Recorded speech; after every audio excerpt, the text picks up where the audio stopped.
안녕하세요. 반갑습니다. 강치욱입니다.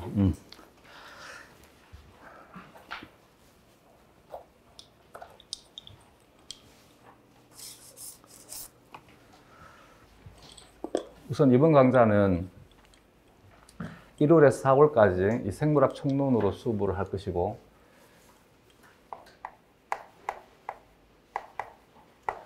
제가 수업 시간이 좀 많이 긴 것 같아요. 그래서 약속한 날짜는 토요일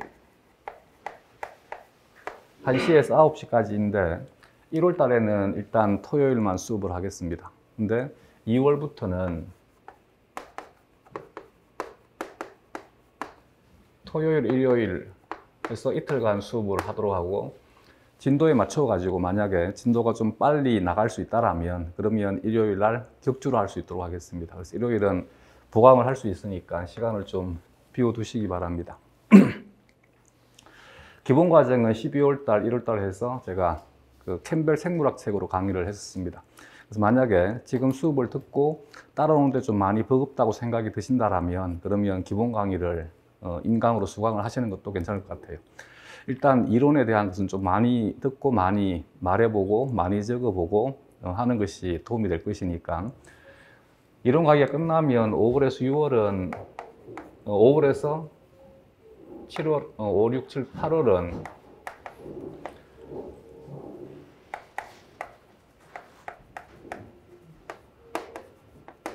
문제풀이반을 개강을 할 것인데, 문제풀이는 교원 임용 문제와 그리고 피트 문제와 미트 문제를 다룰 것입니다.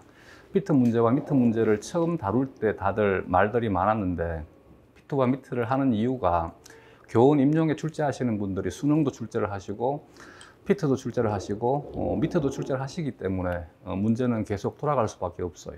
그래서 그 문제들을 참고하는 것이 좋고, 원래 보면 미트 문제 작년도 마찬가지고 그 전에도 마찬가지고 미트 문제나 피트 문제가 상당히 많이 출제가 되고 있어요. 그 이유는 뭐냐 그러면 선생님들이 자꾸 돌아가면서 출제를 하시기 때문에 문제가 중복될 수밖에 없습니다. 따라서 피트 문제나 미트 문제는 참고하시는 것이 도움이 많이 됩니다. 물론 여유가 된다라면 수능 문제도 같이 풀어보시는 것이 좋습니다. 대신 이제 내용적인 것이 같은 내용이 재출제가 되는 것이고, 이것을 우리식으로 바꾸어서 연습을 하시면 될 것 같아요. 9월에서 10월까지는 대략 한 6주 정도가 시간이 남더라고요. 그래서 6주 동안에 생물 내용학에 대해서만 단원별로 모의고사 형식으로 문제풀이를 할 것입니다. 만약에 진도가 빨라서 시간적인 여유가 된다면 아마도 6주 대신에 8주로 개강을 해서 나머지 2주는 단원별로 모의고사를 하는 것이 아니라 전체를 대상으로 한 2주 정도 생각을 하고 있습니다. 그리고 11월 달에 4주 과정으로 전체 모의고사를 진행하도록 하겠습니다.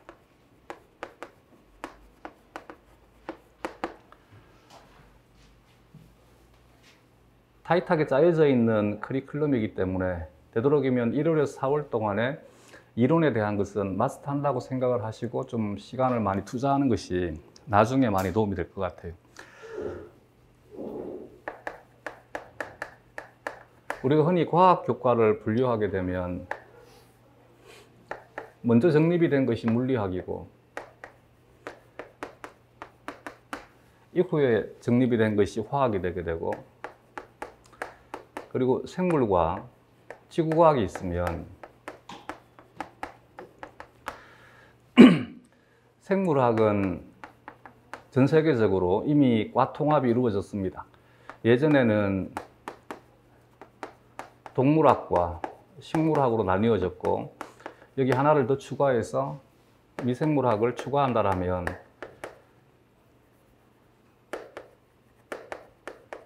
처음에는 3개의 학과로 나뉘어졌던 것이 통합이 되어서 생물학과로 통합이 되었으나, 아직까지 한국도 마찬가지고 전 세계적으로 마찬가지고 생물학 자체가 완전하게 과 통합이 되지 못했어요.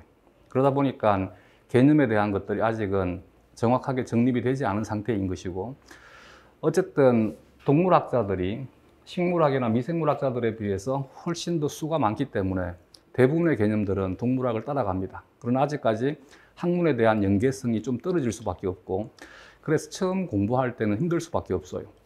왜냐하면 동물학을 스스로 하는 사람이 생물학에 대해서 모르니까. 또한 동물학을 한다 하더라도 생리학을 하시는 분들은 발생학을 모르니까.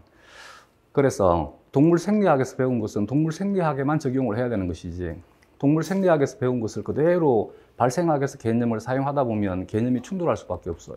이게 이제 우리로 하여금 공부할 때 참 힘들게 만드는 요소 중에 하나가 되게 됩니다.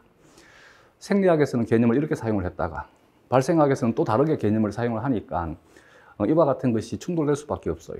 특히 이제 유전학에 대한 것도 마찬가지. 고전 유전학인 전달 유전학이나 현재의 현대 유전학에 대한 것은 차이가 있을 수밖에 없고, 전달 유전학에서 배웠던 개념들을 그대로 면역학이라든지 발생학에 도입을 해가지고 왜 개념을 이렇게 쓰지 않아라고 하는 질문들을 많이 해요. 그 이유가 뭐냐 그러면 아직까지 학문이 다 통합되지 않았기 때문에. 그래서 대한화학학회는 존재하지만 대한생물학학회는 없습니다. 생물학회를 가게 되면 생물학학회가 존재하는 것이 아니라 각 분과별로 학회들이 같은 날 그냥 같이 할 뿐입니다. 그래서 이름도 생물과학연합회인 것이지 생물학회 자체가 없어요. 그 말은 무슨 말이냐면 아직까지 학문들 간의 연계성이 많이 떨어져 있다는 얘기야. 즉 개념을 통일시켜 줄 수 없다는 얘기인 것이지. 즉 이들이 모여가지고 개념을 통일을 해줘야지만 전체적인 것이 하나의 학문이 될 수 있을 것인데 그게 안 되는 것이 현재의 실정입니다. 아예 지구과학은 학문 자체가 성립이 안 되지, 그지? 그래서 지구과학과란 말 들어본 적 없잖아. 지구과학 교육학과는 존재할지 모르겠지만 지구과학과는 없어요. 그래서 아직까지 지구과학이라고 하는 것은 학문 자체가 통합되지 않은 것입니다. 그래서 천문학과가 따로 있고 지질학과가 따로 있는 것이고 해양학과가 따로 있는 것입니다. 어쨌든 우리의 위치가 현재 이 위치인 것이기 때문에 개념에 대해서 항상 생각을 한 번쯤은 해봐야만 돼. 내가 지금 사용하고 있는 개념이 동물 생리학에서 사용하고 있는 개념인지 아니면 유전학에서 사용하고 있는 개념인지. 또 하나가 물리나 화학의 경우에는 이론학입니다. 이들은 법칙을 중심으로 다루는 것이지, 물리는 물질의 에너지 상태의 변화를 다루는 것이 물리입니다. 그래서 가장 먼저 시작된 것이 위치의 변화에 따른 에너지의 변화, 이것이 역학인 것이지. 그래서 내가 위치가 얼마만큼 이동했었을 때 에너지가 얼마만큼 사용이 되었고, 에너지가 사용이 되었단 말은 얼마만큼 힘이 작용했느냐가 될 것이고, 이것을 토대로 얼마만큼 일을 했다라고 표현할 것인가에 대한 것이지. 어쨌든 물리는 이와 같이 많은 것들을 관찰을 하고 설명할 수 있는 하나의 법칙을 찾아내가지고 어떤 미지의 사건에 대해서 추론 가능할 수 있도록 해주는 것이 물리학이잖아. 그렇기 때문에 물리는 하나의 인풋을 주면 항상 하나의 아웃풋이 나오게 됩니다. 화학은 물질의 상태 변화에 대한 것을 다루는 것이 화학인 것이지, 어떤 물질이 가지고 있는 결합이 변화가 되는 것. 이때 결합이라고 하는 것이 모든 결합을 얘기하는 것이 아니라 화학 결합이라고 하는 것은 정해준 것이지, 공유결합, 이온결합, 금속결합, 배위결합, 이 4개의 결합이 바뀌는 것을 화학이라 하는 것이지. 생물은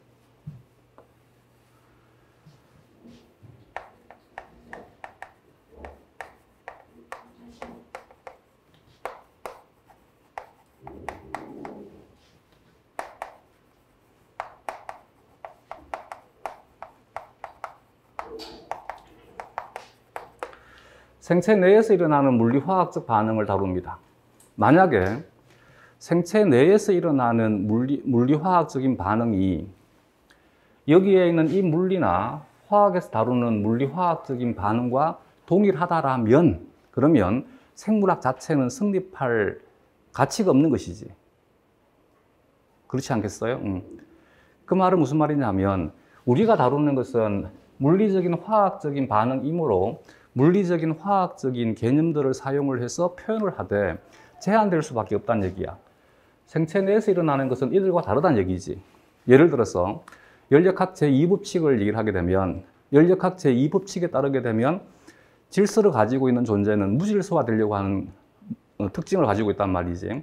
그러나 생체는 무질서화되게 되면 다 죽어버리게 되는 것이지. 그래서 우리는 자연 상태의 물리적인 법칙이나 자연 상태의 화학적인 법칙과는 다른 위배되는 현상들을 많이 가지고 있다는 얘기예요. 그런데도 불구하고 생물을 공부함에 있어 가지고 물리적인 개념과 화학적인 개념이 나올 때 너무 물리화학에 집착한다는 얘기지. 우리는 물리화학과 다르다는 것을 인지해야만 돼. 물리화학과 다르다는 것을 인지해야지만 물리화학적으로 깊이 들어가려고 하지 않는다는 얘기지. 물리화학적으로 깊이 들어가는 것은 그들이 하는 것이지 우리가 하는 것이 아니잖아요. 그러지 않아? 문제들을 보게 되면 문제의 화학적인 것들에 대해서 혹은 물리적인 것들에 대해서 출제하시는 분들 자체가 상당한 오류들을 가지고 있어요. 그 말은 무슨 말이냐면 출제하시는 분들도 생물학과 교수님이지 물리학과 교수님이나 화학과 교수님이 아니란 얘기지. 또한 출제를 하시고 난 다음에 이것을 물리학과 교수님이나 화학과 교수님에게 검토를 안 합니다. 검토를 받지 않는다는 얘기지. 그 말은 그들 자체가 물리적으로 화학적으로 굉장히 무지하다는 얘기야. 예를 들게 되면 나중에 캠벨 책을 한번 봐봐. 보면 개념 자체가 통일되지 않아요. 예를 들어서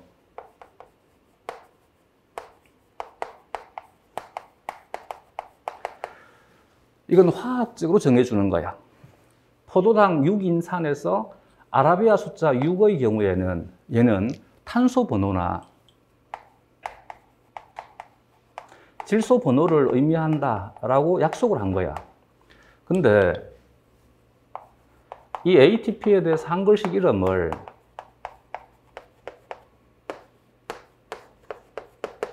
이렇게 적고 있어요. 그러면 여기에 있는 이 단어를 이렇게 번역하신 분은 화학을 전혀 모르는 사람이야. 아데노신 3인산에서 3은 탄소 번호를 의미하게 되면 말이 안 맞아 들어가는 것이지. 트리포스페이트는 포스페이트가 3개란 뜻이지 포스페이트가 3번 탄소에 결합되어 있다는 뜻이 아닙니다. 근데 이게 앞장에서는 아데노신 3인산이라고 표기가 되어 있는데 또 다른 뒷장에 가게 되면 얘를 한글로 3이라고 적고 있어요. 그 말은 캠벨 책을 번역하는 사람들이 각각의 챕터마다 다르기 때문에 어떤 사람은 화학적인 감각이 있는데 어떤 사람은 화학적인 감각이 없다는 얘기지. 그렇기 때문에 우리가 물리화학적으로 아무리 깊이 공부해 본들 그들 자체가 물리화학에 관심이 없다는 얘기야. 무슨 말인지 이해가 되겠어요? 초등학생이 나에게 질문을 하는데 내가 대학생 수준에서의 지식을 전달해 버리게 되면 그 답이 정답이 될 수 있겠냐고. 이걸 한번 생각을 해봐야만 돼. 생물학은 생체 내에서 일어나는 것이기 때문에 생체라고 하는 제한된 조건에서 관찰되는 것에 따라 가지고 서술된 것입니다. 무엇만 생각해 보면 쉽게 알 수 있느냐면 만약에 생체 내에서 일어나는 반응들이 법칙에 의해서 움직인다라면 나의 모습과 개의 모습과 고양이의 모습과 뱀의 모습이 왜 달라야만 돼? 우리는 다르다인 것이지. 다르다라고 하는 것은 어떤 법칙하에 움직이는 것이 아니라는 얘기입니다. 그래서 21세기의 생물학은 물론 20세기의 생물학은 어쨌든 생물학도 과학의 분과에 속하기 위해서 무단히 노력을 했습니다. 그래서 생물체 내에서 일어나는 공통된 반응들을 찾으려고 애를 썼단 말이지. 그러다 보니까 모델 생물에 대한 생각 자체가 사람을 가지고 실험할 수 없으니까 대신 모델 생물, 모델 동물을 정해가지고 모델 동물에서 밝혀진 사실을 사람에게 적용하려고 했다는 얘기지. 이렇게 이제 모델 동물들을 설정했다는 얘기입니다. 그러나 21세기의 모델 동물은 그런 가치가 아닙니다. 사람을 가지고 당장 실험하기에는 기술적으로 부족하니까 간단한 모델 동물들을 가지고 연습을 한 다음에 보다 더 복잡한 체제를 연구하는 것이 21세기의 모델 생물에 대한 특징이라는 얘기야. 그래서 20세기의 모델 생물이라고 하는 것은 체제적으로 간단해야 됩니다. 유전적으로 간단해야 됩니다. 키우기 쉬워야 됩니다. 그리고 노출되었을 때 환경에 해를 주지 않아야만 됩니다. 이 조건을 갖추어야지만 이것을 모델 생물로 정했다는 얘기지. 예를 들게 되면 아라비도피스의 경우에는 얘는 하나의 라이프 사이클 자체가 몇십 일밖에 안 돼요. 그리고 챔버 내에서 굉장히 많이 키울 수 있는 것이고 또한 게놈 사이즈가 그때 그 당시만 하더라도 가장 작다고 밝혀진 거지. 그래서 아라비도피스를 모델 식물로 설정을 해서 연구를 한 것입니다. 이것을 다른 식물들에게 적용을 하려고 했다는 얘기지. 근데 이렇게 적용을 하다 보니까 우리가 배울 때 나는 90년대 학교를 다녔으니까 90년대 초에 내가 봤던 생리학 교재들은 식물 생리학이 되었던 동물 생리학이 되었던 전부 서술되는 것이 무엇이다라고 단정되게 되면 잘못된 것이었어요. 왜냐하면 단정 짓지 못하는 상태였기 때문에, 알고 있는 지식의 양이 적었기 때문에. 그래서 서술되는 형태가 전부 무엇일 것이다 였단 얘기지. 근데 21세기에 출판된, 특히 이제 2020년이 넘어가잖아. 지금 출판되고 있는 어떠한 생물학 교재에도 무엇일 것이다라고 하는 문장이 없진 않지만 차지하는 비중이 너무나 적다는 얘기지. 즉 어떠한 생물체를 통해 가지고 밝혀진 내용들을 다른 생물에 적용하는 것은 하지 말자인 것입니다. 그렇다면 우리가 보고 있는 것은 그 사실만 받아들이면 된다는 얘기지. 근데 우리가 아직까지 물리적인, 화학적인 학습에 대한 어떤 습관에 대한 것이 배어 있다 보니까 자꾸 무엇을 하나를 배우게 되면 사고를 확장하려고만 해. 사고를 확장을 해서 여기에서 배운 것을 저기에다가 적용하려고 하는 것이지. 또한 물론 이제 생물학 교재는 대부분 다 비교되는 서술들이 많습니다. 이때 비교를 한다는 것은, 나와 철수를 비교한다는 것은 같은 것을 찾는 것이 아니라 다른 것을 찾는 것이지, 얘네들은 같은 것을 찾지만 우리는 다른 것을 찾아. 그러면 어쨌든 비교한다는 것은 이제 인지를 해. 그러면 나에게 질문을 할 때 깨구리는 이런데 사람은 왜 이렇지 않냐고 질문을 해. 그 말은 무슨 말이냐면 아직까지 이 저급한 물리화학적인 습성을 벗어나지는 못하고 있는 거지. 무슨 말인지 이해가 되겠어요? 사람은 이런데 깨구리는 이렇다. 이게 다야. 근데 이걸 두고 왜 사람과 깨구리가 다르냐고 물어보게 되면 말이 안 되는 거지. 나는 지금 무엇을 강의를 해주고 싶으냐면 사람과 깨구리는 이렇게 다르다를 지금 강의해주고 싶은데 왜 달라야 되냐고 물어보게 되면 그러면 생물학에 대한 가장 기본적인 본질 자체를 모르고 있는 거지. 또한 이제는 너무나 많은 생물학적 현상들에 대한 것이 밝혀져 있기 때문에 조금 전에 얘기했듯이 책에 무엇일 것이다라고 한 추론은 없습니다. 그래서 제발 책 보고 사고를 확장하면서 추론하지 말자. 우리는 있는 사실 그대로만 받아들이자. 근데 이것만 해도 너무나 많은 것들이 밝혀져 있기 때문에 예를 들게 되면 생물은 이들과는 달리 다양성에 대한 학문입니다. 그렇기 때문에 현상학이고, 현상학이라는 얘기는 관찰된 바에 대해서만 우리는 말할 수 있는 거야. 얘는 관찰해 보니까 이렇더라. 쟤는 관찰해 보니까 저렇더라.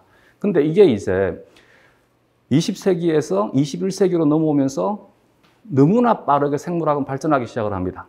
이때 발전한다는 말이 물리나 화학처럼 연산이 되지 않던 것이 깊이 있는 연산이 된다는 뜻이 아니라 적은 양의 지식을 가지고 있던 것이 방대한 양의 지식을 소유하게 된 거야.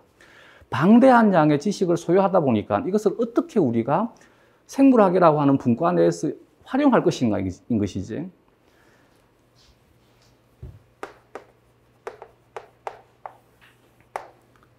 생물은 우리는 너무나 복잡한 체제를 갖추고 있기 때문에 어떤 하나의 결과를 야기하기 위해서 하나의 원인만 관여하는 것이 아니라 여러 개의 원인들이 관여를 합니다. 근데 우리가 1990년대에 많은 연구들을 통해 가지고 이것저것 살펴보니까 이전에는 뭐라고 생각했냐면 하나의 생물체에서 예를 들게 되면 개에서 밝혀진 호르몬들은 사람에서도 그대로 적용될 수 있다라고 우리는 배웠단 말이지. 근데 이렇게 적용하다 보니까 오류가 생기더란 얘기지. 예를 들게 되면 비타민이라고 하는 것은 예를 들어서 얘는 필수 영양소 중에서 미량으로 요구되는 것이고 또한 생체 내에서 합성될 수 없는 것을 비타민이라 한다는 얘기지. 다른 동물들을 대상으로 관찰을 해보니까 비타민 D가 개체 내에서 만들어지지 않아. 그래서 이름을 비타민 D라고 지어준 거지. 근데 알고 보니까 사람에서는 비타민 D가 만들어지네? 그러면 사람은 비타민 D가 비타민이 아니게 돼버린 거지. 이와 같은 것들이 계속 밝혀지기 시작을 한 거지. 즉, 그 말은 무슨 말이냐 하면 이전에는 우리가 알고 있는 것이 전체 이다라고 생각을 했는 거야. 왜냐하면 물리화학적인 어떤 법칙처럼 생물도 이루어질 것이다라고 생각했었으니까. 근데 파고들면 파고들수록 생물은 다 다르더란 얘기지.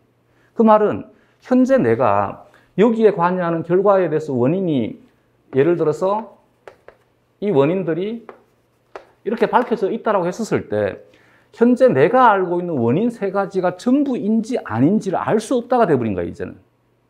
예전에는 뭐라고 생각했냐면 내가 알고 있는 것이 전체이다라고 생각을 했기 때문에 이 결과에 대해서 필요한 원인들을 다 적으라가 문제였어요. 근데 지금은 어떤 문제도 이렇게 문제가 나오지 않는다는 얘기지.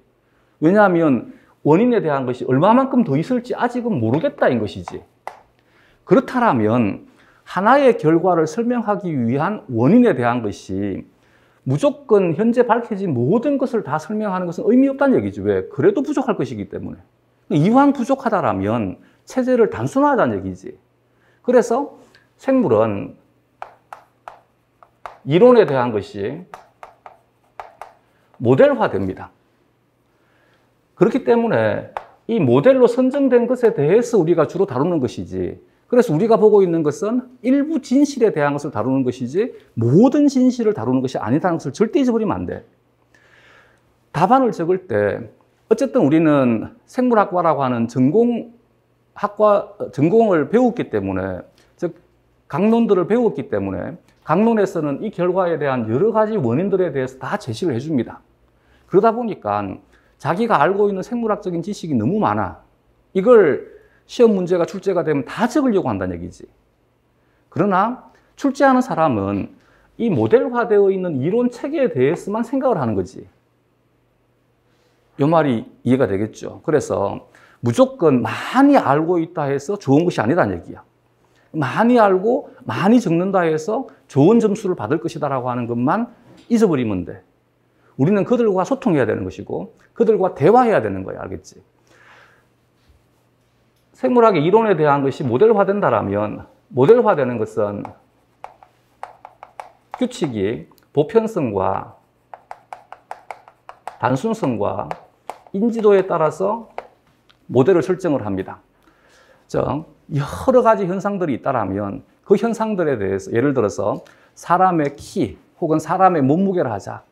사람의 키나 사람의 몸무게는 사람 개체수를 몸무게 혹은 키에 따라서 분포 양상을 그래프로 그려보게 되면 이와 같은 정규 분포 곡선을 그리게 됩니다. 이 정규 분포 곡선을 그릴 때 사람 집단을 가장 잘 대변할 수 있는 것은 중앙값에 있는 것이 가장 잘 대변한다라고 생각을 하게 되고, 이것을 이 개체군에 대한 특징으로 두는 거지. 이건 보편성에 근거해서. 그래서 우리는 보편성에 근거해서 사람에 대한 염색체가 몇 개냐라고 하게 되면 46개이다라고 얘기를 하는 것이지. 그러나 45개를 가진 사람도 있고 47개를 가진 사람도 있고 8개를 가진 사람도 있고 49개를 가지는 사람도 있고 많게는 50개를 가지는 사람도 있다는 얘기지. 우리가 사람이 염색체가 46개이다라고 해서 45개를 가지는 사람을 사람이 아니다라고 할 수 없다는 얘기지. 그러면 이것은 보편적 가치에 대한 얘기인 것이지 절대적인 모든 것에 대한 진실을 얘기하는 것은 아니라는 얘기지. 단순성에 대한 것은 생물이 다양성이니까 무엇인가를 비교할 수밖에 없어요. 그래서 물리나 화학은 제1문법이 이들을 살펴보니까 이 법칙 하에서 움직이더란 얘기야. 즉 이것과 저것은 이런 것들이 같더란 얘기지. 근데 생물은 다양성이기 때문에 제1문법이 이것과 저것이 다르다야. 다르다이기 때문에 사용하는 개념들은 크다, 작다, 많다, 적다, 아니면 있다, 없다가 되게 되는 거지. 그러다 보니까 둘을 비교할 때는 예를 들어서 두 집단이 이렇게 있어요. 이때 이 두 집단에 대한 것을 비교할 때 여기에서 비교를 하게 되면 비교하기가 힘들어진다는 얘기지. 왜냐하면 흰색의 가장 보편적인 특징이긴 한데 노란색도 존재한다는 얘기야. 노란색의 가장 보편적인 특징이긴 한데 흰색도 존재한다는 얘기지. 그러다 보니까 흰색과 노란색을 비교하기 위해서는 가장 극단에 치우치는 것을 비교하는 것이 확실하게 둘에 대한 것을 차이를 설명할 수 있다는 얘기지. 그렇기 때문에 이론적인 모델은 단순성에 근거해가지고 설명을 할 수밖에 없다는 얘기입니다. 이 말이 이해가 되겠어? 예를 들어가지고 효소 활성이 있다, 효소 활성이 없다라고 했었을 때 이때 효소 활성이 없다가 전무는 아니란 얘기지. 양극단에 있는 것을 표현하다 보니까 있다, 없다라고 하는 서술이 나오는 것이지 진짜 없냐고 물어보게 되면 생물학을 전혀 모르고 있는 거지. 이 말이 이해가 되겠죠, 그지? 근데 이걸 이제 우리는 대학 과정을 마쳤다 보니까 너무 문장들에 대한 것을 자기가 자의적으로 구구학적으로 자꾸 해석을 해가지고 이 뜻이 아니지 않냐고 자꾸 따진다는 얘기지. 그러면 출제자와의 대화는 단절될 수밖에 없어요. 어쨌든 생물학은 다양성의 학문이고 현상학이고 비교하는 것이기 때문에 이들이 수리적인 수학적인 습성을 가진다라면 생물은 언어적인 습성을 가질 수밖에 없어요. 언어적인 습성을 가지는 것들의 대표적인 학문, 그러면 문학이라든지 문학의 시라든지 소설과 같은 것들을 예를 들게 되면 김소월님의 진달래꽃은 강치욱에게 진달래꽃과 선생님들의 진달래꽃은 다르다는 얘기지. 왜냐하면 문학이기 때문에. 문학은 저자만 중요한 것이 아니고 독자도 중요하다는 얘기지. 그 독자가 어떻게 읽을 것이냐에 따라 다르기 때문에, 그래서 문학이라고 하는 것이 위대하다고 그들은 얘기하는 얘기지. 왜냐하면 70억의 인구가 전부 진달래꽃을 읽어준다라면 진달래꽃은 70억까지가 되는 것이니까. 이 말이 이해가 되겠지, 그지? 근데 만약에 생물이 이와 같은 시와 같은 특징을 가진다라면 우리는 문과대학으로 가야 되지 왜 이과대학에 남아있냐는 얘기야. 우리가 이과대학에 있다는 얘기는 우리가 보고 있는 책에 있는 글은 단 한 가지의 뜻만 가져야만 돼. 그러면 책에 있는 문장의 뜻이 단 한 가지의 뜻을 가지려면 독자의 생각은 절대 개입돼서는 안 돼. 저자의 생각만 존재한다라면 그러면 어떤 문장이든 한 가지의 뜻만 가질 수 있어요. 그렇기 때문에 책을 읽을 때 내가 어떻게 읽는지는 전혀 중요하지 않다는 얘기지. 저자가 어떤 생각으로 글을 적었느냐가 더 중요하다는 얘기야. 이것에 대해서 우리는 조금 생각을 해봐야만 됩니다. 근데 이런 부분들을 너무 강조하는 것 같아. 우리가 공부할 때는 주입식이라고 했어요. 주입식이 되다 보니까 누구의 생각이 중요하냐면 선생의 생각이, 교사의 생각이 중요한 것이지 교사의 생각대로만 따라온 거지. 그러니까 통일될 수밖에 없어요. 근데 지금은 창의성이 중요하고 스스로의 자의적인 생각들이 중요하다는 얘기지. 그래서 자기소개서는 정말 잘 씁니다. 근데 어떤 문제에 대해서 출제자가 원하는 답안을 잘 쓰기가 힘든 거지. 자기 생각은 정말 잘 쓰는데 상대방의 생각을 읽어가지고 상대방이 원하는 말을 하기는 힘든 시대가 돼버린 거지. 역으로 우리는 반대인 거지. 자기를 피하라는 것은 너무 못하는데 남이 어떤 생각을 하는지는 너무 잘하는 거지. 영어로 번역할 수 없는 한글 단어가 있대요.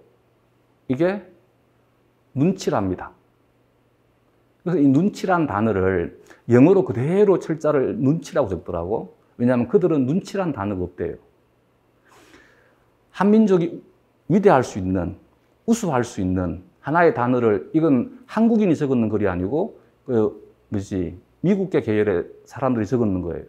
이게 눈치란 단어를 얘기를 하더라고. 한국인들은 눈치를 볼 줄 안다고. 무슨 말이냐면 우리는 상대방을 살필 수 있다는 얘기야. 근데 지금 시대를 돌이켜보게 되면 과연 우리가 상대방을 살필까인 거지. 너무 서구화되어 있다는 얘기지. 너무 자기중심적이고 모든 것들을 자의적으로 해석한다는 얘기. 물론 이게 필요합니다. 그러나 어떤 교과에 따라서는 상대방의 생각에 대한 것을 읽어낼 수 있는 것도 중요하다는 얘기지. 원래 내가 느꼈던 생각이 뭐냐 그러면 시험 치자마자 대부분 다 뭐라고 얘기를 했냐면 시험 문제가 너무 쉬워. 그래서 다 시험 치고 다 박수 치고 나온 거지. 원래는 시험 문제가 쉬웠다고. 근데 생각만큼 1차 커트라인이 높지 않지. 시험 문제가 쉬웠다는 말은 알고 있다는 얘기야. 근데 성적이 그렇게 많이 높지 않다는 얘기는 틀렸다는 얘기거든. 그러면 되묻고 싶은 것이 진짜 알고 있냐는 얘기지. 알고 있는데 왜 틀려야 되는지. 그렇지 않아요? 뭔가 지금 괴리감이 느껴지지 않아?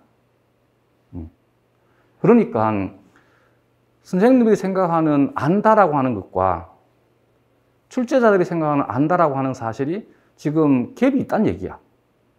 무슨 말이냐면 자기식으로 알고 있다는 얘기지. 출제자가 원하는 답안을 적으려고 노력한 것이 아니라 나는 그냥 알고 있다는 얘기지. 지금 무슨 말이냐면 내가 적어놓은 답안에 대해서 네가 왜 채점 안 해줘가 돼버린 거지. 내가 이 사람의 원하는 답안에서 무엇이 부족한지를 생각하는 것이 아니라 나는 제대로 적었는데 네가 왜 채점 안 해줘가 돼버린 거지. 이게 현재의 어떤 대부분의 선생님들이 가지고 있는 생각인 것 같아요. 수업을 하다 보면 질문들을 받을 거 아니야? 질문들이 대부분 다 이런 식이야. 너무 자기중심적이야. 나는 이렇게 해석했다가 대부분의 질문이에요. 나는 이렇게 해석했다라고 하는 것은 아무 의미 없습니다. 그들이 어떤 의미를 가지고 이 문장을 작성했을 것인가가 중요한 것이지.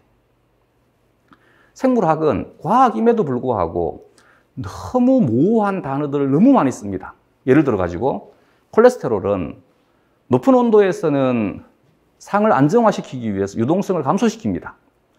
낮은 온도에서는 상을 안정화시키기 위해서 유동성을 증가시켜줍니다. 높은 온도와 낮은 온도가 무엇이 기준이냐는 얘기지. 근데 이 높은 온도와 낮은 온도를 지가 설정하는 거지.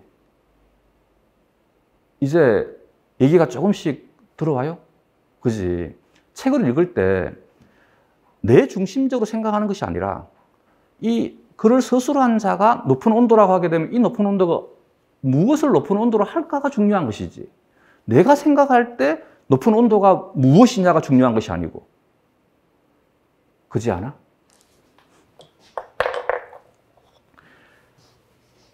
인지도에 대한 것은 생물은 다양합니다. 사람도 있고 개도 있고 고양이도 있다는 얘기지. 여기에서는 보편성에 대한 것이나 단순성에 대한 가치를 부여할 수가 없습니다. 사람을 보편적이다 할 수는 없는 것이잖아. 그래서 이때는 사람에 대한 인식의 보편성인 거지. 많은 생물학자들에게 많이 알려져 있는 것을 모델로 설정한 것입니다. 그러다 보니까 많은 생물학자들에게 많은 인지도를 가질 수 있는 것은 가장 먼저 밝혀진 것이 인지도가 가장 높을 수밖에 없어요. 예를 들게 되면 돌연변이에 대한 가장 대표적인 예로서 겸상적혈구 빈혈증을 듭니다. 나도 그렇게 배웠습니다. 내가 일반 생물학을 배울 때 모델이 무엇이었냐면 겸상적혈구 빈혈증이었어요. 그러면 우리 몸에서 발생되는 유전병 중에 겸상적혈구 빈혈증 하나밖에 없겠냐고. 수없이 많은 유전병이 있을 것인데 돌연변이에 의한 그 많은 돌연변이들 중에 그렇게 많은 책들이 내가 대학을 입학할 때부터 지금까지 30년이 지났단 말이야. 그동안에 얼마나 많은 생물학 교재들이 출판되었겠어요. 근데 그 책들이 전부가 다 겸상적혈구 빈혈증만 예를 들고 있다는 얘기지. 얼마나 많은 저자가 생물학 교재를 적었는데 전부 겸상적혈구 빈혈증인 거지. 이게 왜 이와 같은 현상이 벌어지겠냐고. 인지도가 가장 높으니까 이것을 모델로 설정을 해서 얘기를 하고 싶다는 얘기인 거지. 그래서 우리는 지금 무엇을 배우느냐면 실제 세상의 생물이 어떠냐를 배우는 것이 아니라 이건 누가 하는 거냐면 생물학자들이 하는 것이지. 우리는 뭘 하느냐면 현재 생물학자들이 생각하는 생물이 무엇이냐를 배우는 거야. 이걸 잊어버리면 안 돼. 그래서 우리는 전체 진실을 배우는 것이 아니라 일부 진실에 대해서 배우되 이 일부 진실을 끌어가는 자들의 생각이 무엇이냐를 배운다라고 생각을 하고 책을 읽어보게 되면 조금 더 오류를 줄여주지 않을까. 그리고 또 하나는 우리는 어쨌든 교원 임용을 위해서 이 자리에 모인 것입니다. 그렇다면 내가 진정으로 안다라고 하는 것은 채점 받을 수 있을 때 진정으로 안다는 얘기지. 그렇지 않겠어? 그래서 너무 이제 어느 한쪽에 치우쳐가지고 예를 들게 되면 물리에 대한 얘기가 나오든지 화학에 대한 얘기가 나올 때 너무 깊이 들어가지 말자 알겠지. 왜냐하면 출제하는 사람들 모릅니다. 또한 어떤 문장에 대한 것이 내가 생각할 때 다른 뜻으로 해석이 된다 하더라도 우리는 우리의 생각은 접어두자는 얘기지. 예를 들게 되면 고세균이라는 단어를 처음 만들었을 때 이들이 발견되는 환경 자체가 고생대 이전의 환경에서 형성되었던 환경과 같다 해서 이름을 고세균의 이름을 지어준 거잖아. 근데 지금은 아니다라고 하는 것이 밝혀져 있잖아. 그래서 뭐를 강조하느냐 하면 소의 전 위에 살고 있는, 단추 위에 살고 있는 메탄 생성균을 예를 든다는 얘기지. 이 메탄 생성균만 소의 전 위, 즉 단추 위에 있겠어요? 그지? 소의 단추 위에 수없이 많은 미생물들이 살고 있는데 왜 하필이면 메탄 생성균만을 얘기를 하겠냐고. 얘가 인지도가 높으니까. 왜 인지도가 높으냐면 이전의 고세균이라고 하는 것은 극한의 환경에 살고 있는 것들인데 내 주변에서 살고 있다는 얘기지. 쓰레기 매립장에 가보니까 메탄 생성균이 있다는 얘기. 와, 신기하다, 인 거지. 소의 반추 위에 있는 미생물상을 연구해보니까 메탄 생성균이 있다는 얘기지. 와, 신기하다, 인 거지. 이게 다예요. 내 말이 이해가 되겠어? 그러면 고세균이라고 하는 것은 고생대의 환경에서 살아가던 것들이 아니란 얘기잖아. 그럼에도 불구하고 지금도 우리는 무엇이라고 불러? 고세균이라고 부르는 것이지. 이렇게 만들어진 개념들이나 이렇게 서술되는 글들이 많다는 얘기지. 이걸 국어적으로 계속 따지고 돌게 되면 결국은 우리는 그들과 멀어질 수밖에 없다는 얘기지.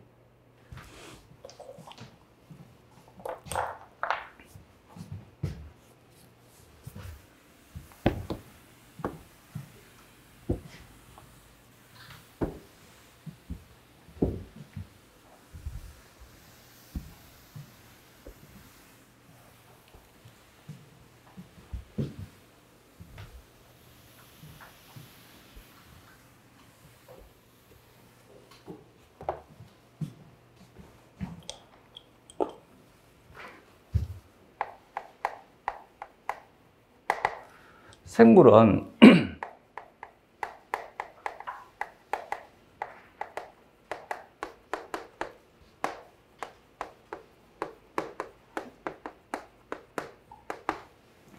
생명 현상을 영위하는 것을 생물이라 하자라고 약속을 했습니다. 이때 생명 현상이라고 하는 것은 고전적으로 예전에는 현상 중심으로 정의를 했었어요. 물질 대사와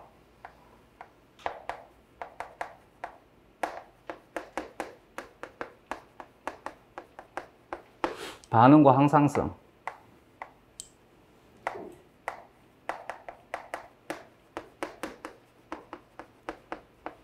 생장과 발생,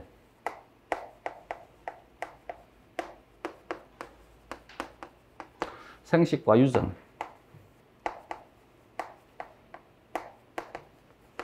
적응과 진화, 시스템화되어 있다. 체계화되어 있다.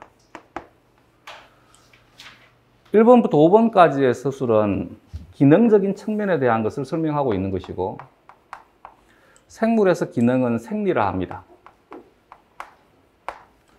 6번은 구조적인 측면에서 서술하고 있는 것이지, 생물에서 구조는 형태라 합니다. 그래서 물론 5번은 좀 얘기가 다릅니다. 적응과 진화에 대한 것은 개체가 단위가 아니라 개체군이 단위가 되는 것이지, 개체가 단위가 된 1번에서 4번까지를 다루는 것을 넓은 범주에서 생리학이라 하는 것이고,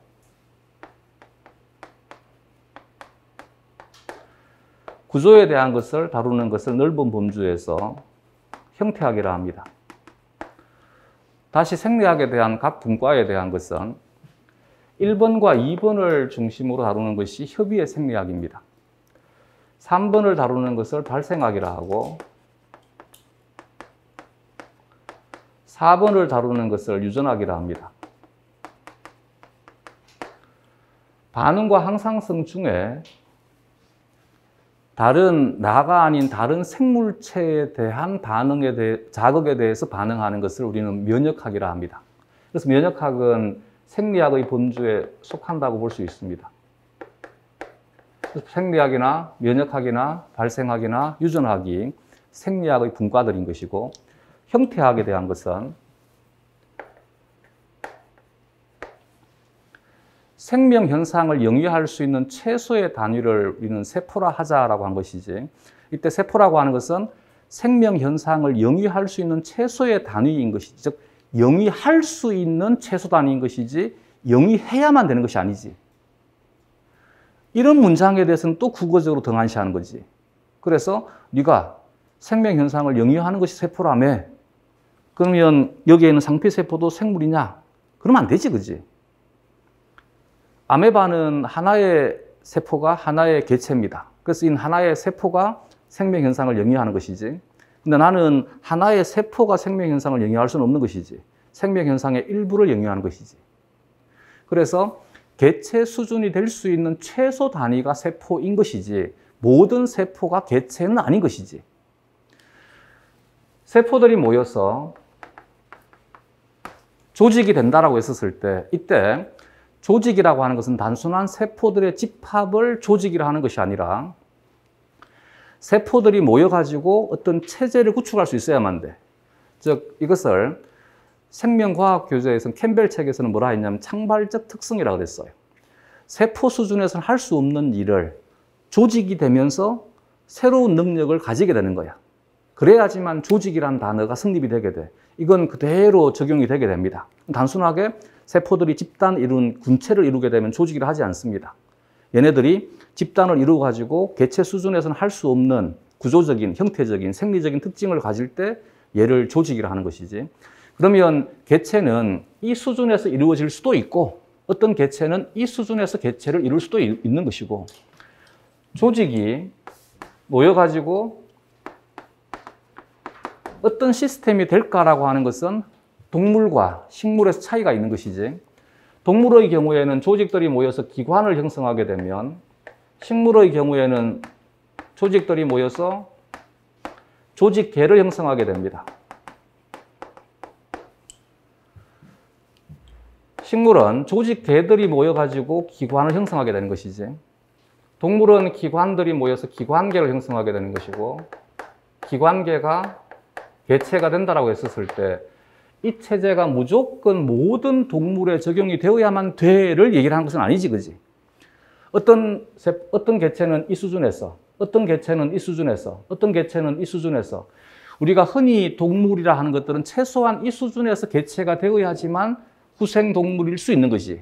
그래서 후생동물은 조직이 분화되어야만 후생동물이 되게 되고 이것이 현재의 진정한 동물계가 되게 되는 것입니다. 어떤 것은 이 수준에서, 어떤 것은 이 수준에서라는 얘기인 것이지 모든 생물이 이렇다가 아닌 것이지, 그렇지? 식물 또한 마찬가지. 기관들이 모여서 개체가 된다라고 했었을 때 무조건 식물에 속하는 모든 개체가 기관들이 분화가 되어야 되냐? 그건 아닌 것이지. 예를 들게 되면 선태류의 경우에는 선태식물은 이 수준에서 개체가 이루어진 거지. 그래서 이들은 기관이 분화되지 않은 상태인 것입니다. 대신 다른 것들과의 차이점이 조직은 분화가 되어 있는 것이지 이게 녹조류와 육상식물을 구분하는 기준이 되는 것이지. 여기에서 세포를 다루는 것을 세포학이라 하면 조직을 중심으로 다루는 것이 조직학이 되는 것이고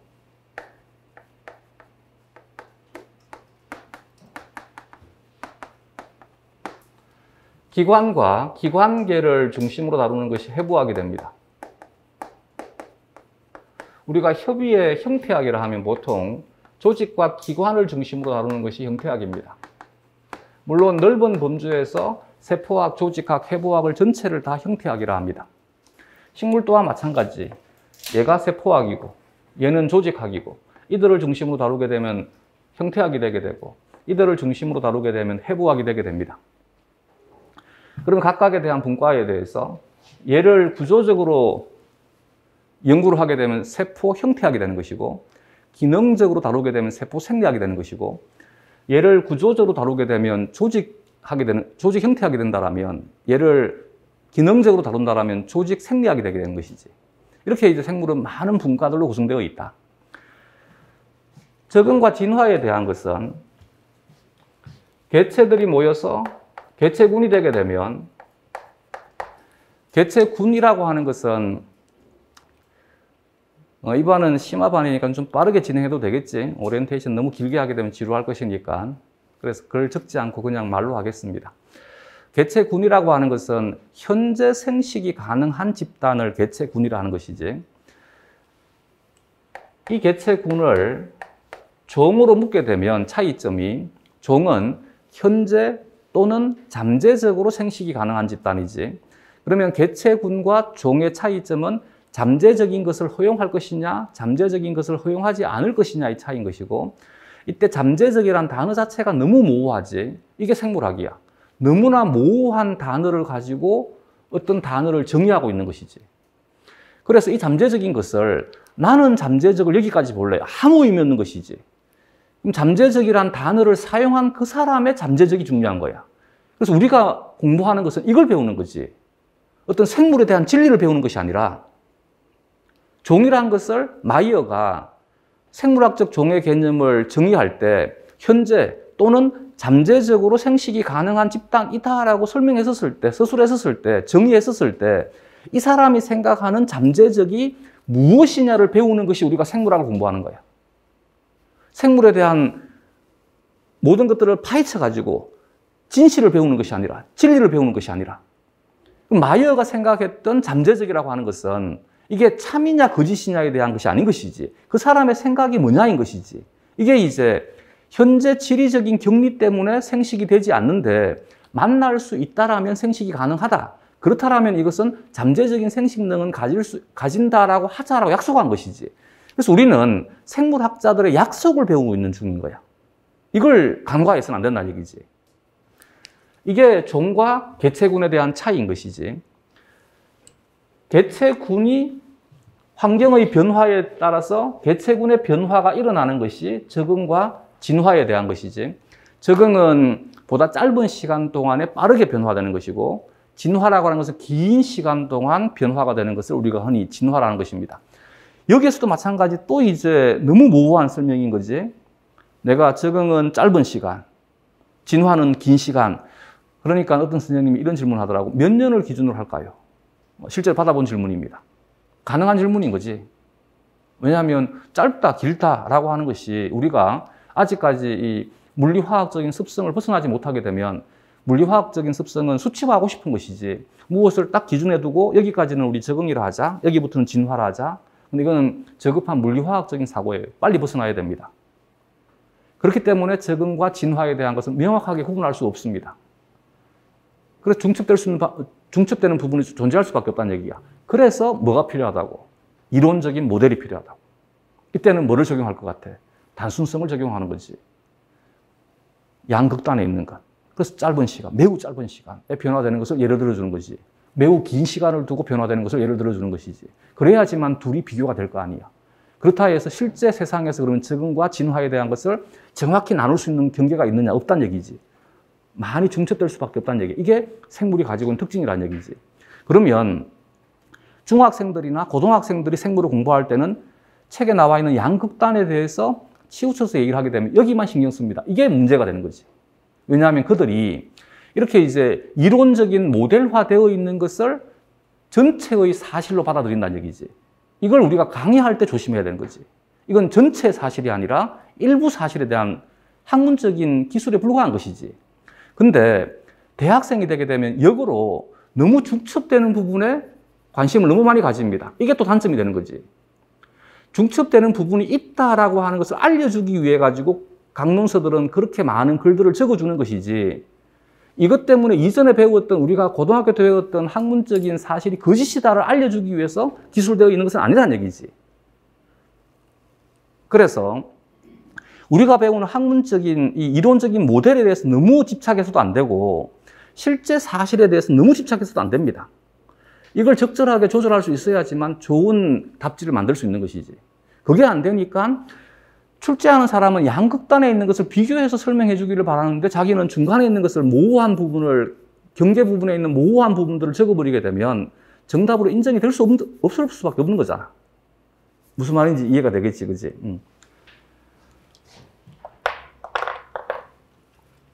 그래서 이렇게 이제 개체군이 주체가 되게 되면 이것이 적응과 진화의 단위가 되게 됩니다. 이들을 어떻게 묶을 것이냐에 대해서, 시스템에 대해서 보다 더 중점을 두고 묶고 나가는 것, 즉 기능적인 구조에 대해서 다루는 것이 군집이 되게 되는 거야. 똑같이 개체군들의 묶음을 하나는 군집이라 하고 하나는 종이라 한 거지. 종은 단순한 생물적 특성만 가지고 나눈 것입니다. 그렇기 때문에 한국에 있는 늑대 개체군과 일본에 있는 늑대 개체군이 서로가 어떻게 서로에게 영향을 주지는 않는 거지. 서로가 살아가는 것에 영향을 주는 것은 아니란 얘기지. 시스템은 아니란 얘기지. 이들을 분류학적으로 그냥 하나로 묶었을 뿐인 것이지. 반면 서울에 살고 있는 개 개체군과 고양이 개체군은 서로 함께 산다는 얘기는 함께 상호작용을 하고 있다는 얘기지.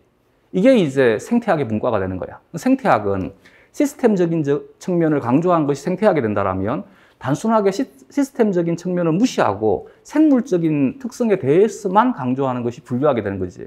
그래서 분류학은 생물적인 특성에 따라서만 그룹핑하는 거야. 종보다 상위의 분류 계급을 소, 과, 목, 강, 문, 개. 지금은 개보다 상위의 분류 계급을 역을 두자라고 합니다. 대신 이것이 아직까지 정식으로 채택되지는 않았습니다. 반면 기능적인 구조로서 다루는 것이 이제 군집이 되게 되면 군집은 생물 부분만 생각한 거야. 근데 생물과 생물이 상호작용할 때 모든 생물들이 서로 부딪혀야지만 상호작용이 이루어지는 것이 아니라 내가 내뿜는 CO2가 식물에게 전달될 때 환경을 거쳐서 전달되게 된다는 얘기지. 그러므로 어떤 시스템이 완성되기 위해서는 생물만 필요한 것이 아니라 무생물적 환경도 필요하다는 얘기야. 이 생물적인 군집에다가 무생물적인 환경을 더하게 되면 이것이 생태계가 되게 됩니다.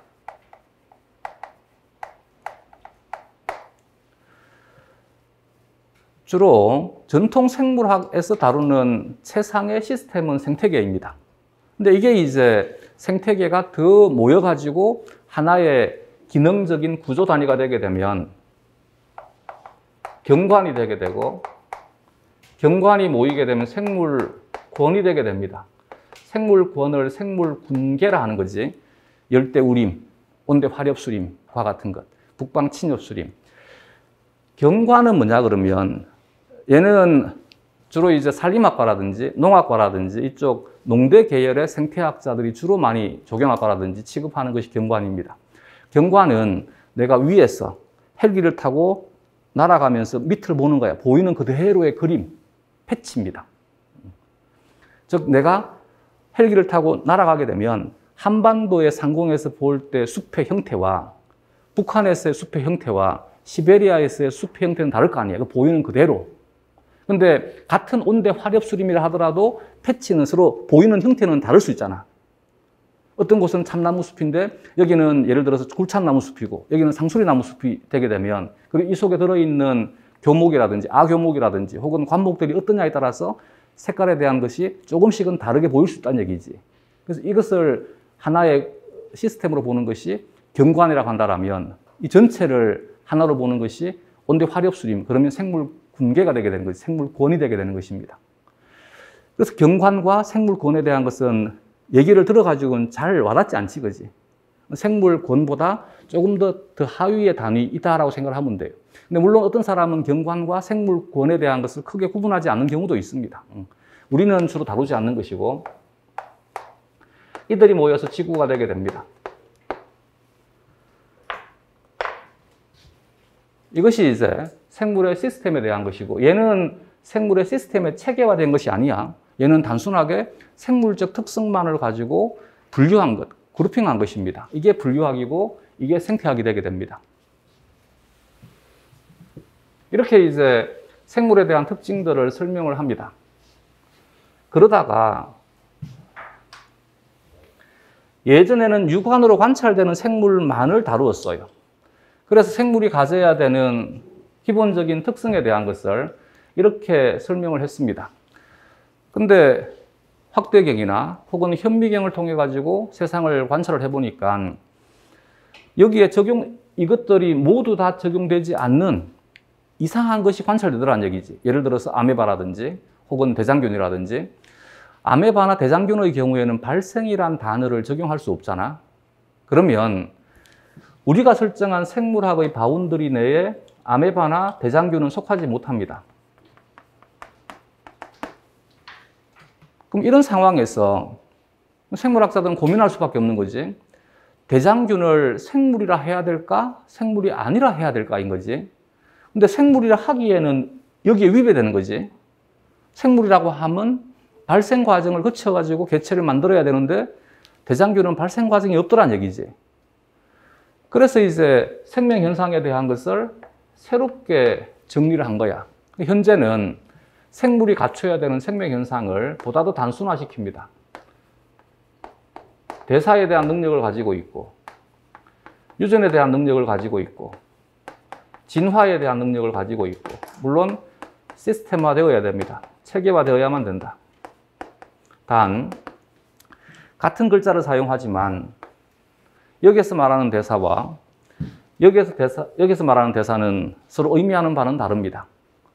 여기는 아직까지, 그래서 내가 대학에 입학했었을 때 90년대 초만 하더라도 어떻게 배웠냐면 생물학의 꽃은 생리학과 형태학이라고 배웠었어요. 보다 유관 중심이고 현상 중심인 거지. 이것이 20세기의 생물학이었어요. 지금은 생물학의 꽃은 누구도 생리학과 형태학이라고 얘기를 안 한 것이지. 지금은 유전학의 시대도 이미 지나가지고 유전체학의 시대가 온 것이지. 생화학의 시대를 지나서 이미 프로테오믹스가 지금 생물학의 주류를 이루고 있는 시대인 것이지.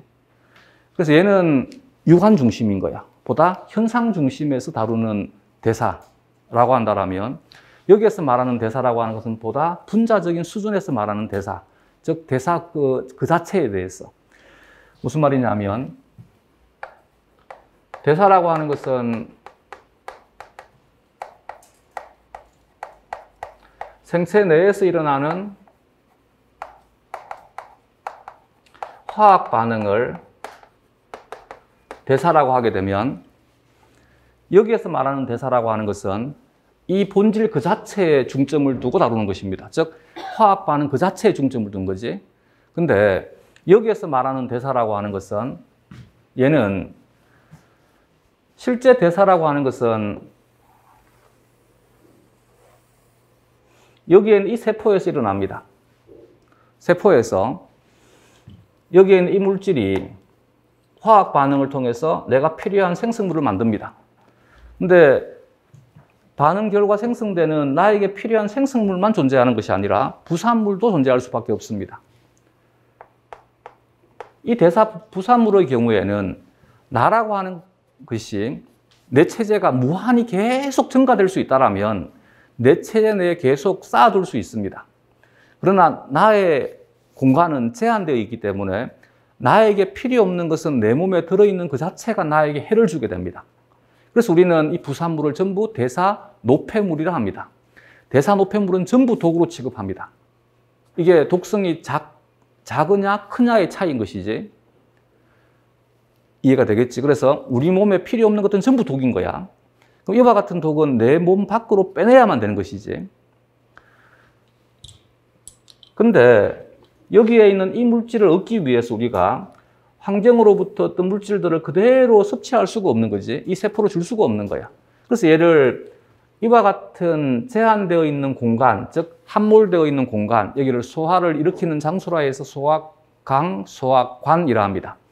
여기에 집어넣어 가지고 얘를 흡수할 수 있는 형태로 분해를 시켜주는 것이지.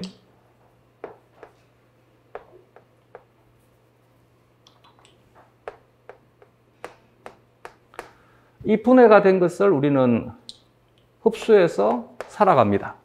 이 체제를 소화라 하는 것이지. 근데 흡수한 장소는 이 장소인데 실제 대사가 일어나는 장소는 이 장소야. 그렇기 때문에 여기에 있는 소화를 담당하는 소화계와 실제 대사가 일어나는 세포를 연결해 줄 수 있는 기능을 가지는 구조가 필요한 거지. 이게 순환에 대한 개념인 거지.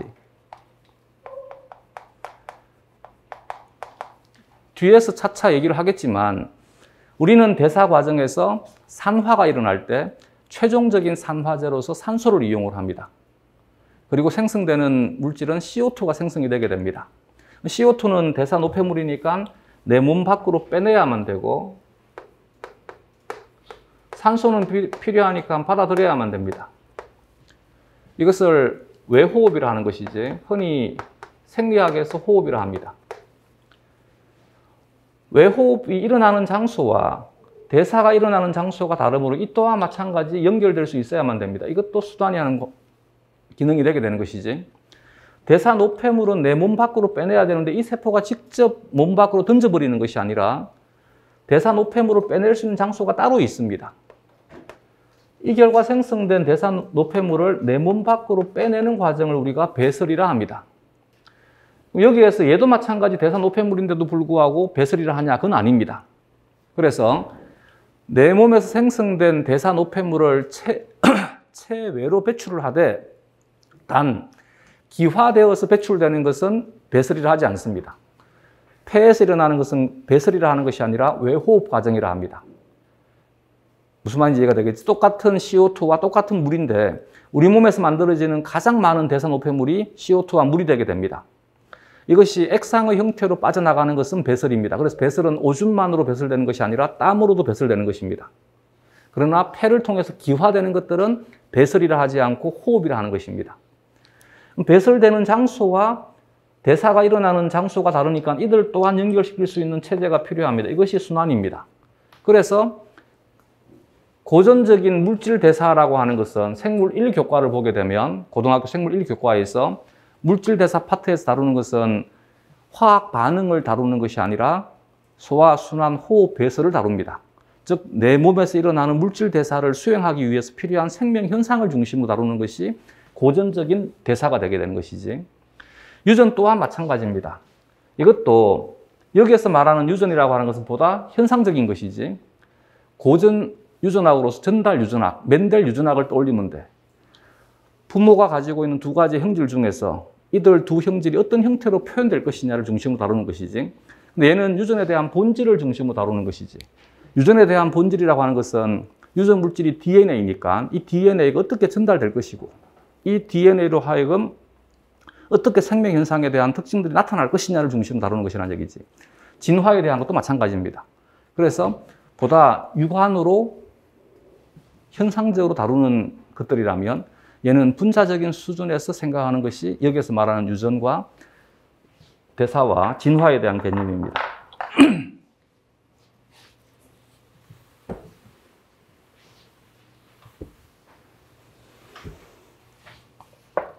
입안에서 굳이 이들 각각의 단어들에 대한 뜻을 따로 설명을 하고 그럴 필요는 없겠지, 그지? 나는 생물을 이렇게 생각을 합니다.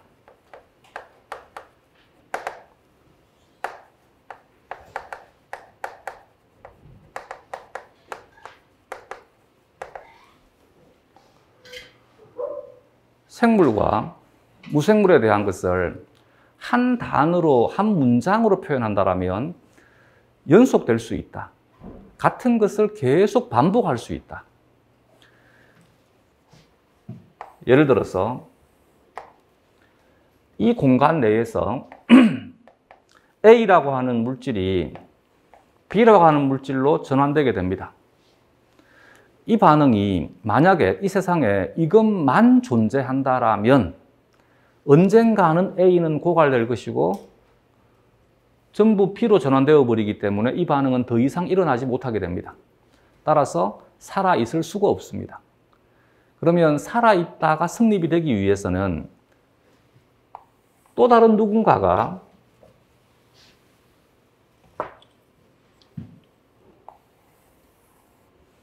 B를 A로 전환시킬 수 있어야만 됩니다. 그리고 이 B는 여기로 전달되어야만 되고 이 A는 여기로 전달되어야지만 이들은 계속 연속될 수 있습니다. 이것을 다르게 표현하게 되면 턴오버가 됩니다. 그래서 나는 생물을 한 단어로 표현한다면 대사회전이다. 한 문장으로 표현한다면 대사회전이 이루어질 수 있는 것, 연속될 수 있는 것이다.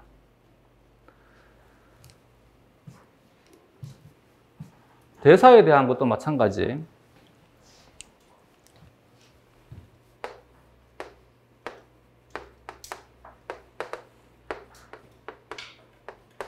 대사를 이 측면에서 본다라면 동화와 이화라고 하는 것은 동화는 보다 간단한 화합물이 보다 복잡한 화합물로 전환되는 과정을 동화라 합니다. 보다 복잡한 화합물이 보다 간단한 화합물로 전환되는 것을 이화라 합니다. 얘가 여기에 제공이 되고 얘가 여기에 제공이 되게 됩니다.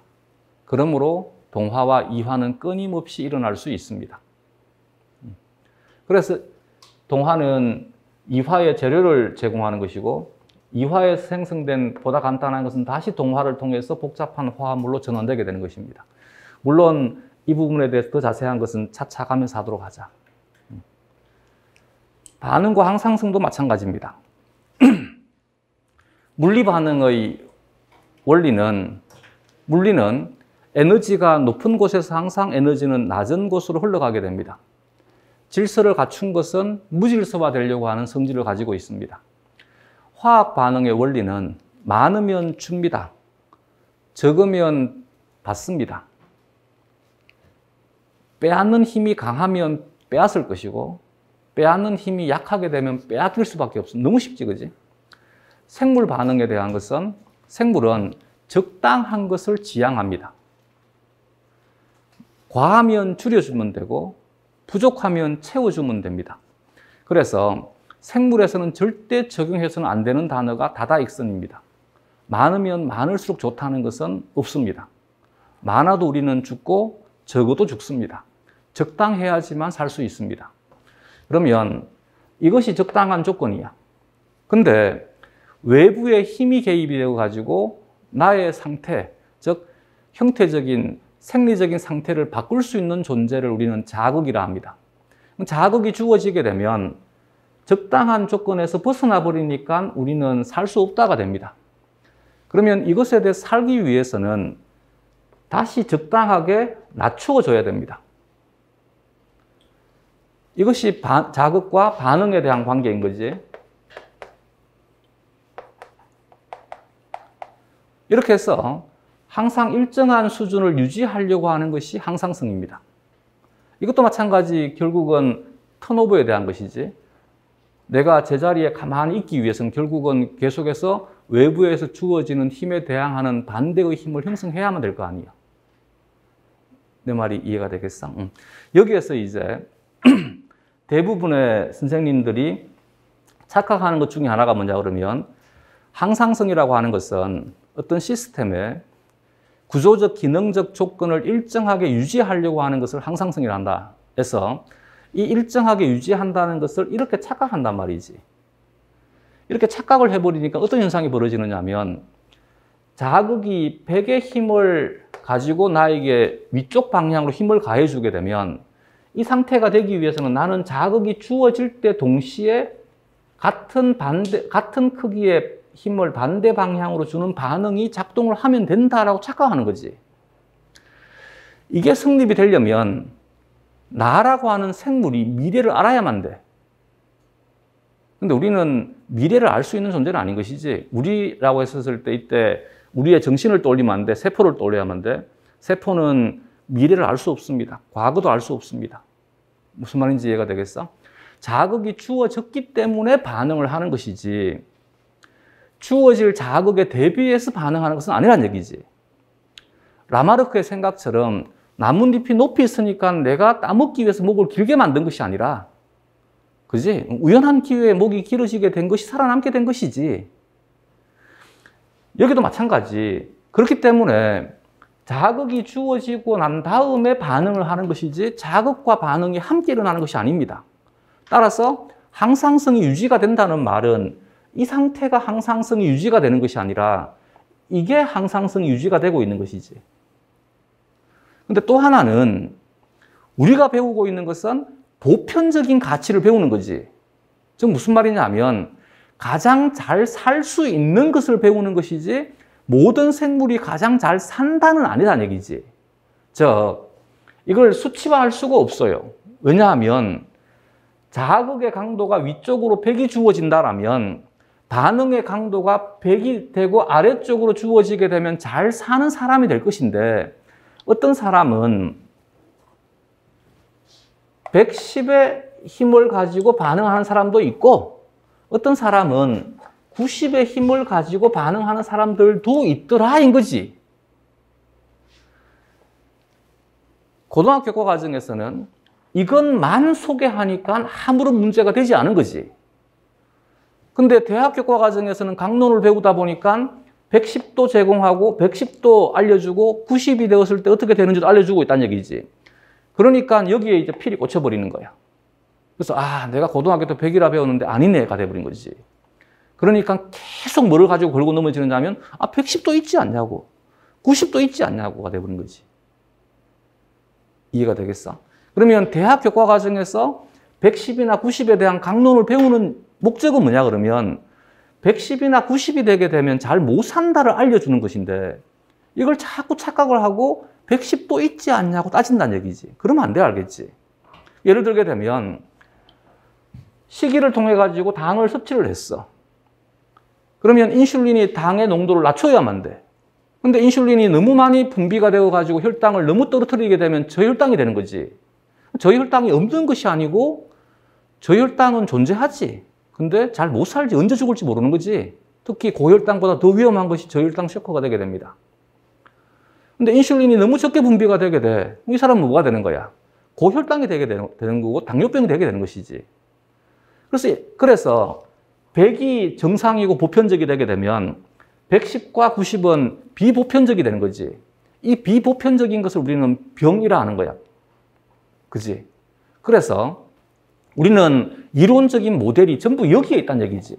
어떻게 하면 잘 살 수 있느냐를 배우는 것이지 모든 생물은 이렇다를 배우는 것이 아니라는 얘기지. 이 생각도 물리화학적인 습성인 거지. 물리화학은 법칙을 배우는 것이니까. 이해가 돼? 이게 반응과 항상성에 대한 거야. 생식과 발생에 대한 것은 이것도 대사회전으로 얘기를 할 수 있어요.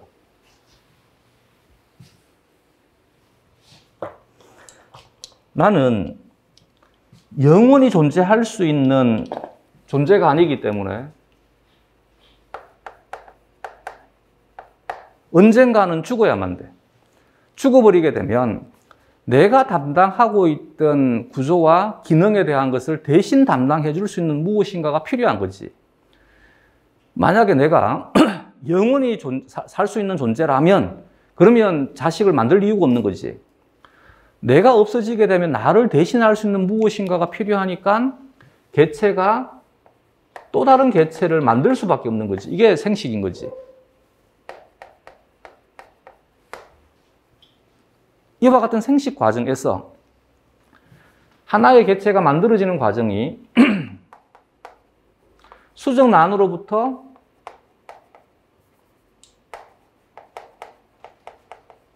여러 조직을 가지고 있는 개체가 만들어지더라. 이게 발생인 거지. 결국은 이것도 마찬가지. 생식이 필요하고 발생이 필요한 것은 결국은 대사배전인 거지. 같은 것을 계속 수행을 해야 되는데 나는 죽고 없으니까 나를 대신할 수 있는 무엇인가를 만들어야 된다는 얘기지.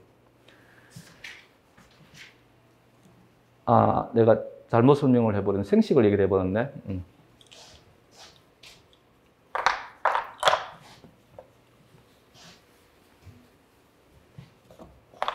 생식부터 얘기를 하게 되면 그래서 생식 과정이 필요한데 생식의 목적이 뭐냐 그러면 나를 대신할 수 있는 개체를 만드는 거잖아. 나를 대신할 수 있는 개체를 만드는 것이니까 내가 가지고 있는 생물학적인 특성을 그대로 남겨서 물려줘야 되는 거지. 이게 유전에 대한 개념이야. 남겨서 전달해 준다고 유전이라는 것이잖아. 왜냐하면 나를 대신할 수 있는 것이 필요하니까 나는 생식 활동을 하는 것이고 생식 활동에 대한 궁극적인 목적이 나와 똑같은 것을 만드는 것이니까 내가 가지고 있는 생물학적인 특성을 물려줘야 된다는 얘기지. 이와 같은 생식 과정에서 우리는 하나의 세포인 수정란으로부터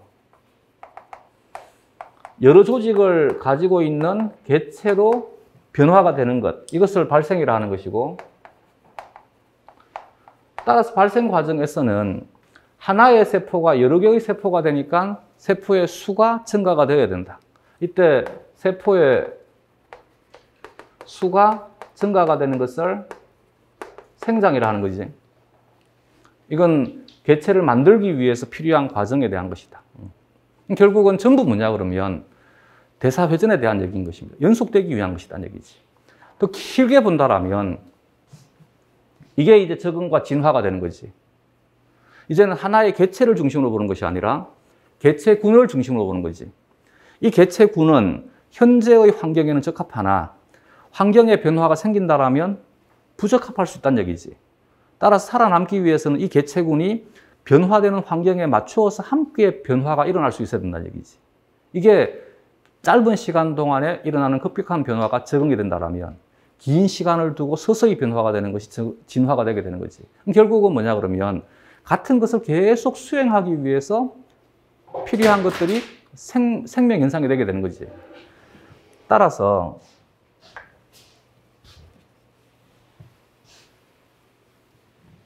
예를 들어서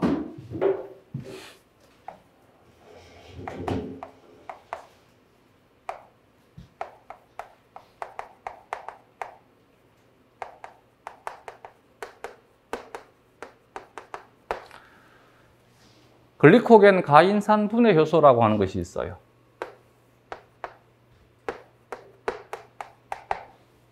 얘가 인산화되었다를 이렇게 표시하자. 먼저 하나 얘기하고 싶은 것이 뭐냐 그러면 얘와 얘는 다른 물질이야. 얘는 인산기를 가지고 있지 않는 물질이고 얘는 인산기를 가지고 있는 물질이니까 다른 물질이야. 다른 물질인데 같은 개념을 쓰고 있는 거지. 근데 사실은 같은 개념이 아닌 거지.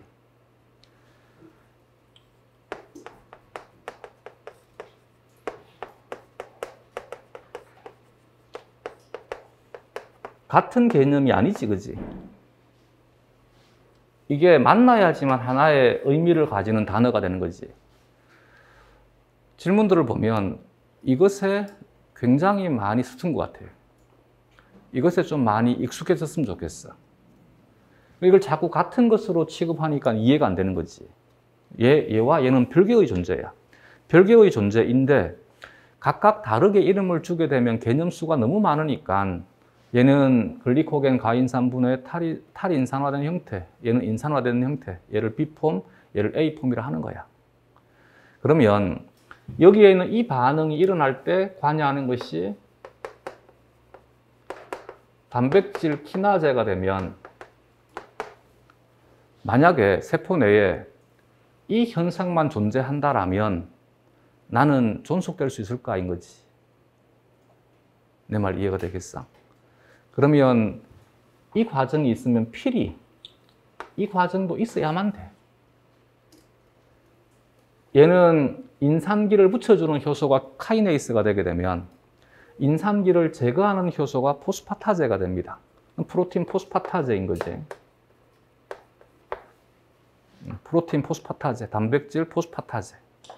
그러면 책에 어떤 문장이 서술이 될 때 이건 생물학의 가장 기본적인 상식이야.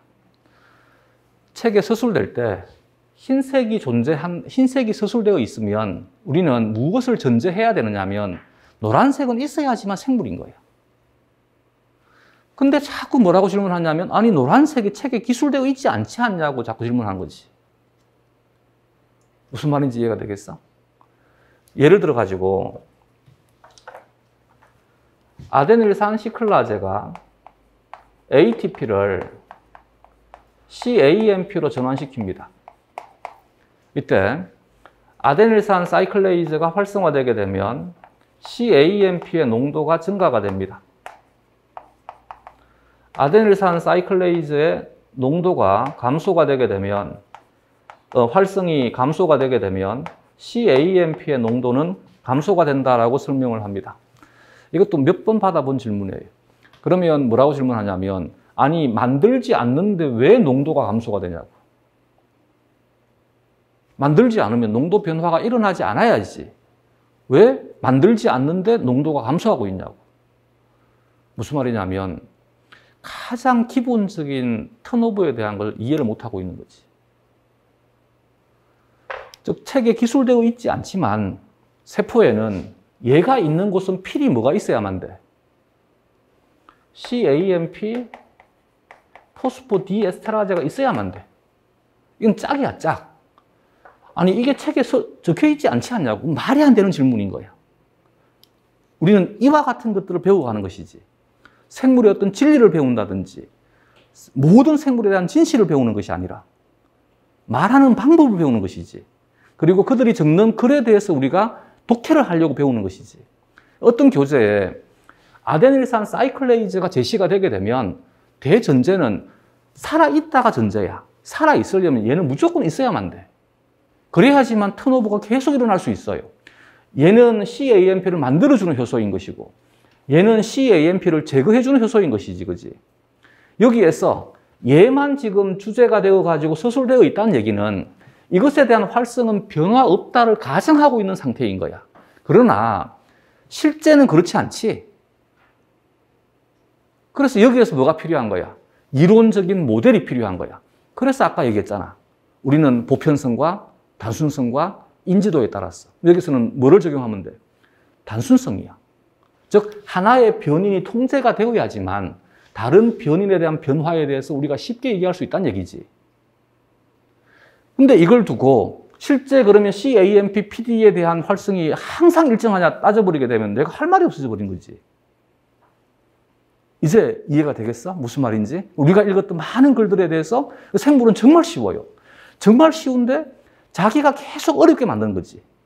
이런 부분들만 조심해 준다라면 그러면 보다 더 쉽게 다가갈 수 있을 뿐더러 그들이 원하는 답을 적어줄 수 있다는 얘기지. 만약에 출제하는 사람이 아데닐산 시클라제에 대한 아데닐레이트 사이클레이즈에 대한 효소 활성을 언급하고 있는데 계속 여기다 대고 CAMP, PD의 활성을 자꾸 적어버리게 되면 그러면 나는 너하고 생각이 다르다를 지금 얘기하고 있는 거잖아. 다 대학은 다녀봤잖아요. 교수님에게 따진다고 성적을 잘 주는 교수님이 많았을까? 따진다고 성적을 깎는 교수님이 많았을까?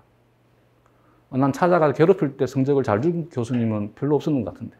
있긴 있었어요. 열심히 한다고. 근데 가가지고 따졌을 때 성적이 까먹는 과목이 더 많았는 것 같은데. 아니야? 이해가 돼? 그러면 우리가 어떻게 해야 되는지 이제 알겠죠, 그렇지? 오리엔테이션은 이렇게 간단하게 하자 하고 좀 끊었다가 본수업 합시다.